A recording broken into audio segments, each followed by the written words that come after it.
The teeming shanty town of Khayelitsha. It means my home in the local Xhosa language. But it's a precarious existence for hundreds of thousands, mainly migrants, hoping to find some work and some income in the big city nearby. The Sager family has come here from America on a mission. You a good barber? Bob Sager, a self-made multimillionaire, likes a hands-on approach. Can you give me some curls? Can you give me like an afro or something just so I can be one of the boys? He wants to support local traders and artisans, but he looks for a return on his investment. I want to help people, earn a living and make some money, and so I also want to look good. So there you go. I can look good and he can make some money. Perfect. And now look how pretty I am. Oh, look. Yeah. Take care, man. Okay, happy to see you. Bobby, as he likes to be called by everyone, believes in what he calls eyeball-to-eyeball philanthropy. He knows a way to tackle local problems through the things local kids care about. These kids on this rough ground here were just playing with this ball. But our response to this is this ball. It's indestructible. It's made out of this hard foam with a solid shell, and you could put a knife in it, you could drive a truck over it, it's not going to break.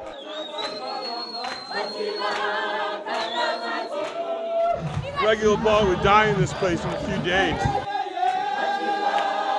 The indestructible ball, made from the same material used in Crocs shoes, is going to feature today at one of the many football centres in South Africa set up by foreign sponsors. Khayelitsha's soccer coaches give Bobby a traditional welcome.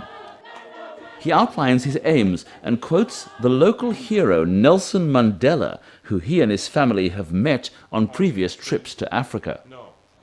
My heroes are ordinary people that decide to make a difference in the lives of other people. Yeah, that's Madiba, man. I'm here to tell you today that you're the heroes that Madiba was talking about. The coaches are ready to make a difference to the local youngsters. Today's event is only for girl soccer teams. The games are designed to get them thinking about vital life skills and dangers.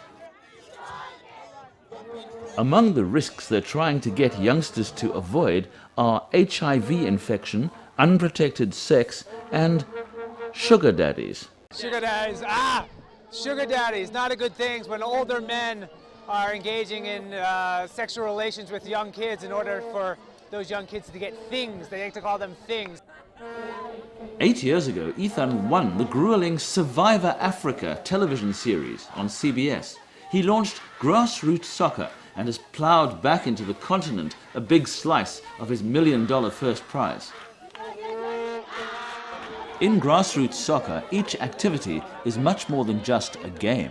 Kids have to dribble the balls through the markers. The idea is, if you go really fast through all of these risks, then you're going to bump into one of these.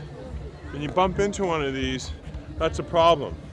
And so what Grassroots Soccer is teaching them is, when you have to go through all of these, go slow.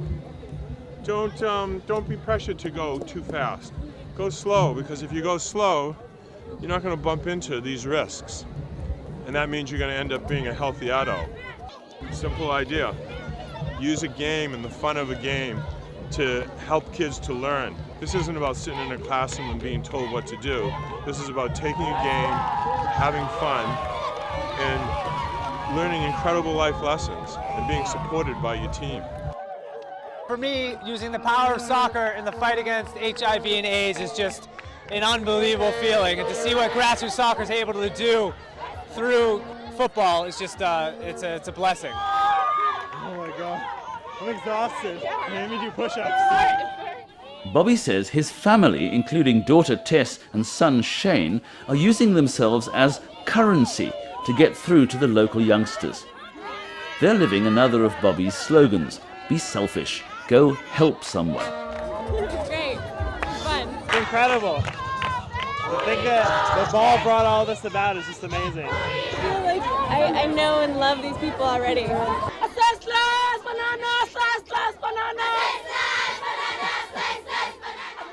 Teaching social messages through songs about bananas?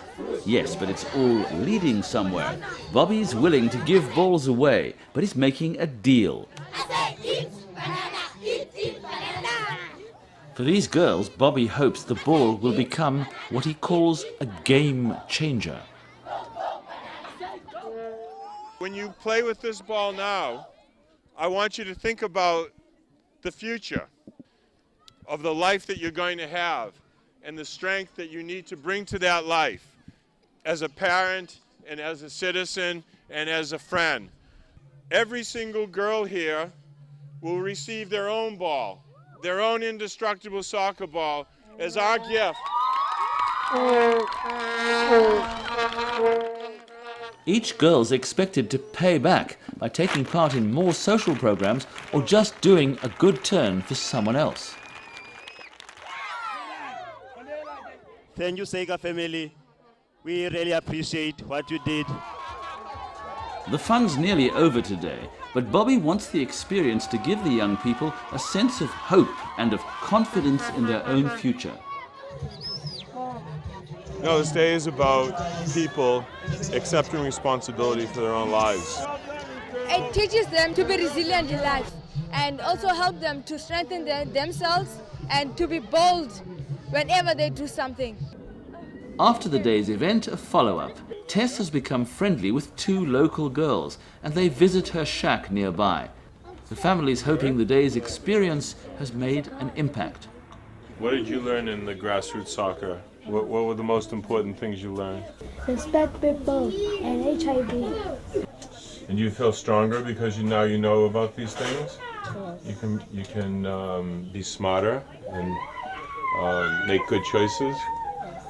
The reason that we made the ball yellow is to think about the sun, to think about that there's like a light at the end of the tunnel. I'm very happy to see where you live and to have a feeling for your life. It's something that will stay in our hearts.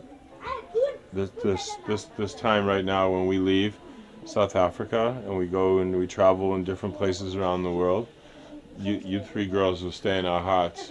And some days maybe when I feel a little bit sad, I'll think about the three of you, and then I can be stronger because of you. The Sagers feel it's all ended on a high. To them, it's days like this that make eyeball-to-eyeball giving eminently worthwhile.